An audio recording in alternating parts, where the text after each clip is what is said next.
Oke, baik teman-teman terkait dengan pelaksanaan kuliah di semester genap ya, memang sesuai dengan surat edaran rektor terakhir bahwa untuk sementara memang masih akan dilakukan online ya, paling tidak kalau dari surat edaran yang ada dari universitas itu sampai UTS ya. UTS itu kira-kira sekitar Mei.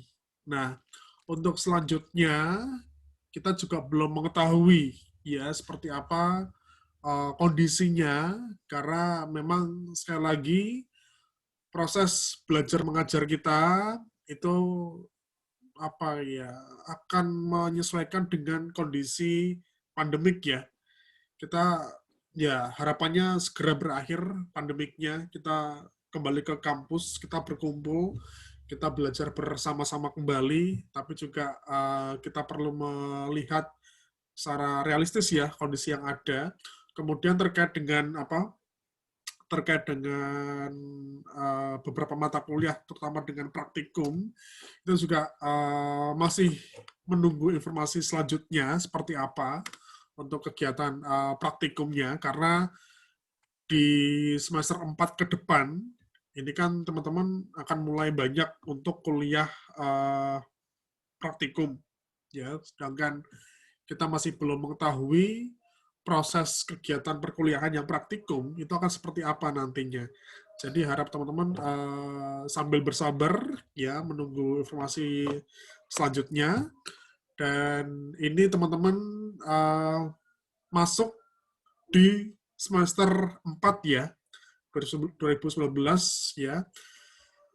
Semester 4 ini semester pertengahan teman-teman. Ya, semester pertengahan ya masuk di antara peralihan dari semester-semester awal menuju ke semester-semester akhir.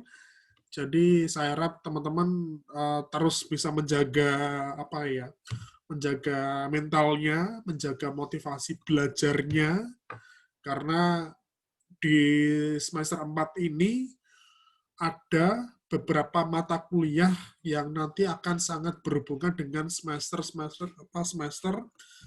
berikutnya di semester 5, 6, 7 dan selanjutnya. Jadi paling tidak teman-teman mohon ya harus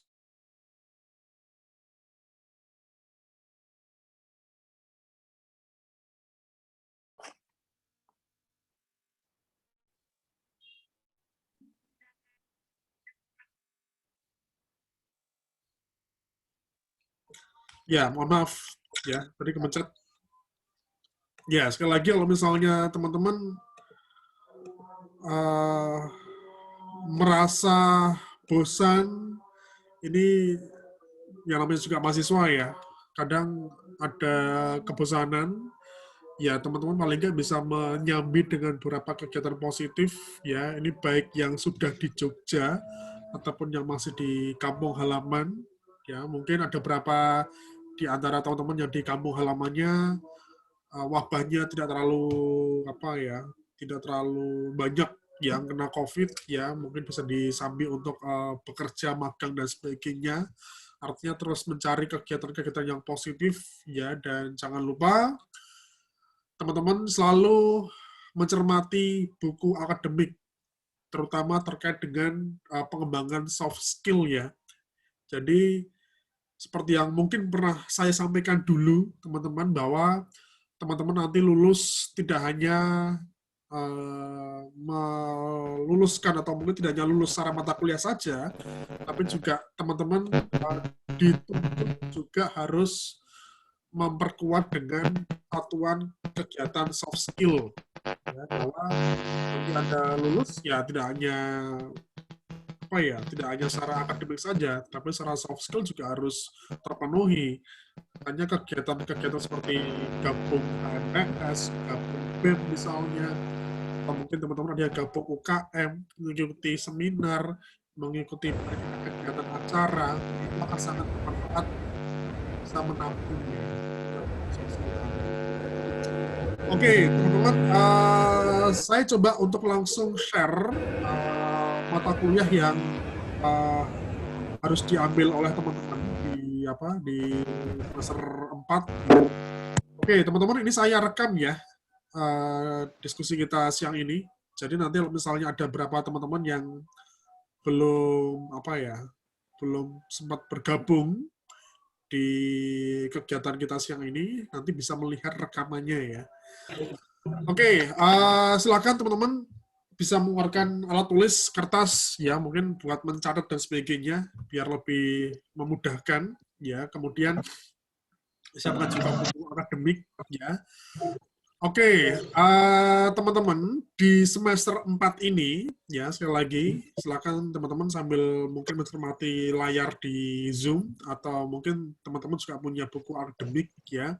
Jadi di semester 4 ini ada 20 SKS mata kuliah standar yang bisa diambil oleh teman-teman. Sekali lagi, untuk di semester 4 ya, ada 20 mata kuliah standar yang bisa diambil teman-teman. Saya bacakan ya.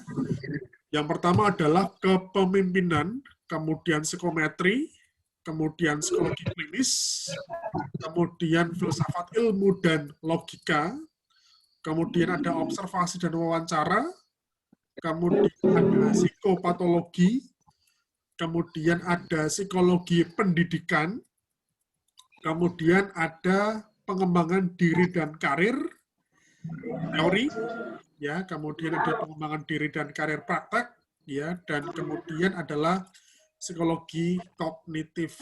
Nah, pastikan ketika teman-teman akan mengambil mata kuliah ini, ada beberapa mata kuliah prasyarat yang Anda harus lulus. Artinya, minimal nilainya, itu kalau misalnya Anda sudah mengambil, itu paling tidak D, itu sudah bisa dikatakan lulus mata kuliah. Sehingga Anda bisa mengambil mata kuliah tersebut. Ya, ini ada beberapa mata kuliah yang jadi mata kuliah prasyarat ya. Misalnya seperti psikologi klinis, itu mata kuliah prasyaratnya ada psikologi dasar, kemudian ada psikometri, itu mata kuliah prasyaratnya itu ada statistik, ya, inferensial, kemudian ada filsafat ilmu dan logika, ya, mata kuliah adalah filsafat umum, kemudian ada psikologi dasar 2 yang jadi mata kuliah prasyarat untuk mata kuliah psikopatologi, ya. Psikologi pendidikan ya, juga harus punya syarat ya lulus mata kuliah psikologi dasar 2. Oke, sekali lagi ada 20 mata kuliah standar. Ya, 20 SKS mata kuliah standar yang bisa diambil oleh teman-teman. Jadi artinya ada 10 mata kuliah standar yang bisa diambil oleh teman-teman. Oke, ada beberapa kondisi. Ini kan teman-teman ada yang bisa mengambil full 24, ada yang baru bisa mengambil 21, atau mungkin ada yang bisa, atau mungkin ada yang baru bisa mengambil di bawah 20 SKS. Oke, misalnya bagi teman-teman yang sudah bisa mengambil 24 SKS, berarti ada sisa 4 SKS yang bisa dimanfaatkan oleh teman-teman. Sekali lagi, kalau misalnya teman-teman bisa mengambil 24 SKS, berarti teman-teman punya bonus ya, punya bonus 4 SKS yang bisa diambil oleh teman-teman untuk mengambil mata kuliah yang lain di luar mata kuliah yang standar. Nah, ini teman-teman juga perlu memperhatikan di semester 2. Ingat, di semester 2, apakah masih ada mata kuliah yang belum diambil atau belum? Ya, istilahnya apakah masih ada mata kuliah yang belum diambil? Kalau misalnya masih ada mata kuliah yang Anda merasa belum ambil, ya silakan Anda ngambil dulu mata kuliah tersebut. Tapi kalau misalnya di semester 2 sudah lulus semua mata kuliah, silakan teman-teman lanjut untuk mengambil mata kuliah di semester 4.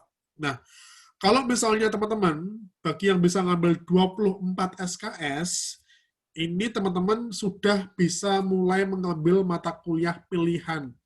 Nah, Mata kuliah pilihannya itu ada di semester 6, teman-teman. Jadi sebenarnya di semester 4 ini, teman-teman sudah bisa mengambil mata kuliah pilihan. Ya, jadi perlu diketahui bahwa teman-teman tidak hanya lulus mata kuliah wajib, tapi juga harus lulus mata kuliah pilihan sejumlah 12 SKS atau 6 mata kuliah. Nah, ini yang bisa dilihat di layar ya, teman-teman ya. Beberapa mata kuliah pilihan yang bisa diambil oleh teman-teman di semester 6 ya. Ada rekrutmen seleksi, ya, ada perilaku konsumen, ada deteksi dini dalam perkembangan, ada bimbingan konseling, ada kesukaran belajar, ya. Nah, kalau untuk yang psikologi kesehatan dan konseling keluarga mungkin belum bisa ya, karena mata kuliah syaratnya intervensi dasar 1. Tapi kalau misalnya bagi teman-teman yang di semester 4 ini, sudah bisa mengambil mata kuliah yang prasyaratnya sudah diambil. Ya, jadi paling enggak kalau misalnya teman-teman yang tadi bisa ngambil 24 SKS, bisa menambah paling enggak 2 mata kuliah pilihan. Monggo silakan sesuai dengan peminatan yang mana, karena toh nanti juga Anda harus melengkapi mata kuliah pilihan ya, karena total Anda paling enggak harus mengambil 6 mata kuliah ya, atau 12 SKS mata kuliah pilihan. Oke, bagi teman-teman yang mungkin belum bisa mengambil 24 SKS, artinya mungkin baru bisa mengambil 21 ya. Berarti ya ini kalau misalnya Anda mata kuliahnya Anda bisa mengambil mata kuliah 20 SKS pun ya Anda mengambil semuanya. Tapi mungkin belum mengambil mata kuliah pilihan. Tapi kalau misalnya bagi teman-teman yang hanya bisa mengambil SKS di bawah 20, berarti ada satu mata kuliah yang harus Anda tepikan dulu. Ini perlu diambil di semester berikutnya. Mungkin kalau misalnya menurut saya, kalau bagi teman-teman yang baru bisa mengambil 18 SKS di semester depan, mungkin yang harus uh, ditabung dulu ya istilahnya, itu mata kuliah kepemimpinan. Itu bisa nanti di semester berikutnya. Tapi yang lain saya kira ini mata kuliah yang wajib. Ya. Oke, silakan bagi teman-teman yang mau ditanyakan, bisa dituliskan di chat ya. Jadi sekali lagi, ya ini ada 20 mata kuliah standar yang bisa diambil oleh teman-teman. Ya, kalau misalnya teman-teman bisa mengambil 24 SKS, berarti teman-teman bisa menambah 2 mata kuliah pilihan yang diambil dari semester 6. Ya, tadi ada rekrutmen, ada perilaku konsumen, ya, atau ada praktikum kewirausahaan. Itu mata kuliah yang paling tidak prasyaratnya Anda sudah ngambil. Ya, jadi ini mulai akan sibuk teman-teman di semester 4 ke depan, karena ada banyak mata kuliah yang mungkin ada prakteknya, dan ini juga nanti ke depannya ada mata kuliah yang akan sangat berhubungan dengan di semester berikutnya. Jadi saya harap teman-teman, yuk sama-sama kita saling memotivasi diri, belajar, ya, karena kalau misalnya ada yang terpeleset ya di mata kuliah di semester 4 ini, nanti Anda akan semakin kesulitan untuk mengambil mata kuliah di semester berikutnya. Karena sekali lagi, ada banyak mata kuliah di semester 5, semester 6 yang prasyaratnya itu di semester 4 ini. Jadi kalau misalnya ada beberapa mata kuliah yang Anda tidak lulus, artinya nilainya Anda E, ya berarti Anda belum bisa mengambil mata kuliah berikutnya. Kalau memang prasyaratnya dibutuhkan mata kuliah tersebut. Ya. Baik, monggo teman-teman silahkan. Bagi yang mau ditanyakan, bisa coba dituliskan di chat. Ya.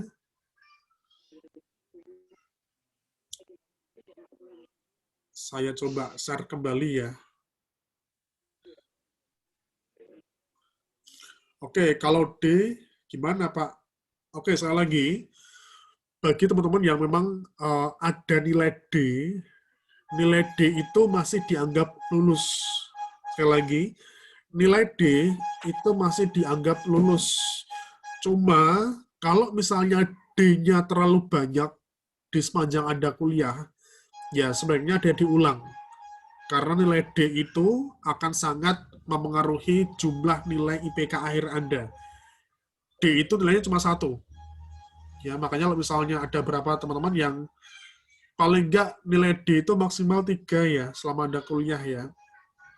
Kalau misalnya D-nya sudah lebih dari 4 ya, itu ada berapa kebijakan ya Anda harus mengulang gitu loh. Tapi kalau untuk nilai D itu dianggap sudah lulus. Kalau misalnya Anda mengambil mata kuliah yang prasyaratnya itu nilainya masih D, itu sudah bisa, masih bisa. Ya, karena D itu ada nilainya. Tapi ya ini sebagai pelajaran ya, sebaiknya besok lebih rajin lagi ya, perlu dievaluasi ya, kalau nilainya D kenapa, atau kurang numpul tugas, atau seperti apa, dan sebagainya. Nah, seperti itu. Oke, untuk mata kuliah praktikum, apakah dilaksanakan secara offline, Pak? Oke, sekali lagi, untuk kebijakan kegiatan mata kuliah praktikum, itu dikembalikan ke pengampu masing-masing. Jadi nanti kebijakannya, apakah mata kuliah ini akan offline atau online, nanti kembali ke masing-masing dosen. Cuma untuk sampai UTS, ya itu masih online, masih daring, baik praktikum ataupun teori. Nah, nanti setelah UTS atau mungkin menjelang UTS, itu masing-masing dosen yang ngajar praktikum, itu nanti akan ngasih kebijakan. Apakah nanti ke depannya, apakah online atau offline. Karena mas sekali lagi, ada beberapa mata kuliah yang mungkin harus offline, ya, karena kita orang psikologi ya, ada beberapa mata kuliah yang mungkin perlu offline kan, karena misalnya untuk online dirasa kurang efektif. Tapi mas sekali lagi, kita mengikuti kebijakan masing-masing dosen ya. Ini juga akan ditentukan dengan kondisi yang ada ya di masing-masing daerah ya. Ini sebagai informasi saja, Jogja ini kan masuk 5 kota atau mungkin 5 provinsi yang memang jumlah penderita COVID terbanyak se-Indonesia. Ya. Di samping Jakarta, Jawa Barat, Jawa Tengah, dan Jawa Timur, ya Jogja itu di urutan kelima. Jadi memang ya ini masih perlu mendapatkan perhatian ya bahwa Jogja memang masih dirasa agak kurang representatif ya untuk dilakukan proses kuliah online kuliah offline. Tapi memang sekali lagi kita sambil menunggu perkembangan yang ada ya, sambil sama-sama berdoa teman-teman ya, kita memperbanyak ibadah ya pada Tuhan ya, terus berproses ya. Ini teman-teman menikmati kondisi yang ada ya. Tidak cuma mahasiswa yang stres ya, dosen juga stres, pegawai TU juga stres ya, karena biasanya kita online, biasa kita ketemu dengan mahasiswa di kelas, kemudian harus dialihkan dengan sistem seperti ini ya sudah ya, kita harus menyesuaikan diri. Oke, terkait dengan KRS dan sebagainya, itu nanti nggak perlu ditandatangani ya. Jadi karena sifatnya online, ya sudah, kalau misalnya Anda sudah bisa KRS, nanti tinggal lanjut untuk masuk kuliah. Ya, oke. Kemarin ada info beberapa mata kuliah itu full penuh ya. Terus yang saya dapatkan informasinya dari Prodi itu nanti akan dibukakan kembali. Jadi misalnya ada mata kuliah praktikum kewirausahaan. Di mata kuliah praktikum kewirausahaan ternyata full, sudah penuh, sudah nggak bisa dimasukin lagi. Nah, itu ada beberapa informasi akan dibukakan lagi. Ya, seperti itu. Jadi teman-teman harap menunggu ya. Terus mengupdate siangnya seperti itu. Oke, monggo silakan teman-teman bagi yang mau ditanyakan bisa dituliskan di chat ya. Ini mulai di semester 5 nantinya. Di semester 5 itu nanti ada mata kuliah metodologi penelitian. Di mata kuliah itulah nanti teman-teman akan mulai bersiap diri untuk mempersiapkan skripsi ya ke depannya ya. Oke, izin bertanya Pak, apabila semester ini memilih mata kuliah pilihan PIO, apakah semester depan juga harus memilih peminatan PIO? Oke, sekali lagi, memang kalau untuk memilih mata kuliah pilihan, itu bisa menyesuaikan dengan minat masing-masing dari kalian. Tapi, jangan lupa, teman-teman juga punya target harus memenuhi 12 SKS. Kalau misalnya teman-teman Anda masih kurang mata kuliah pilihannya, dan di semester berikutnya, itu mata kuliahnya bukan PIO, ya nggak apa-apa. Jadi tidak harus sejalur, teman-teman. Kalau misalnya teman-teman sekarang ngambil rekrutmen, ngambil perilaku konsumen, kemudian ngambil praktikum kewirausahaan. Nah, di semester gasal, ternyata mata kuliah pilihan yang PIO itu cuma satu. Sisanya klinis sama perkembangan misalnya. Ya nggak apa-apa, diambil aja. Paling nggak sebagai tambahan wawasan ya. Karena sekali lagi memang di samping juga memenuhi syarat harus 12 SKS mata kuliah pilihan, teman-teman juga bisa mengambil mata kuliah yang sesuai dengan minatnya. Jadi kalau misalnya dari awal ngambil mata kuliah pilihan PIO, ya tidak lantas terusnya juga PIO. Tergantung nanti yang ditawarkan seperti apa. Jadi paling nggak teman-teman, mata kuliah pilihan itu kan paling nggak ada 12 SKS. Jadi paling tidak kan ada 6 mata kuliah kan, 6 mata kuliah pilihan yang bisa diambil. Berarti teman-teman masih ada kesempatan sekitar 4 semester lagi. Ya semester 4, semester 5, semester 6, dan semester 7. Jadi bagi teman-teman di semester 4 ke atas, selain Anda mengambil mata kuliah wajib, itu Anda juga mengambil mata kuliah pilihan. Ya, mata kuliah pilihan itu mata kuliah peminatan khusus. Jadi mata kuliah peminatan khusus itu mata kuliah yang bisa diambil sesuai dengan minatnya teman-teman. Seperti apa? Ada PIO, perkembangan, klinis, dan sebagainya. Kalau misalnya pengen menambah ilmu juga nggak apa-apa. Besok kalau misalnya teman-teman Anda ambil jurusan PIO, pengen ngambil konseling perkawinan, ya nggak apa-apa. Sebagai tambahan ilmu aja kan, nah kayak gitu. Oke, monggo, adik-adik, teman-teman, silahkan bisa dituliskan di chat bagi yang mau ditanyakan.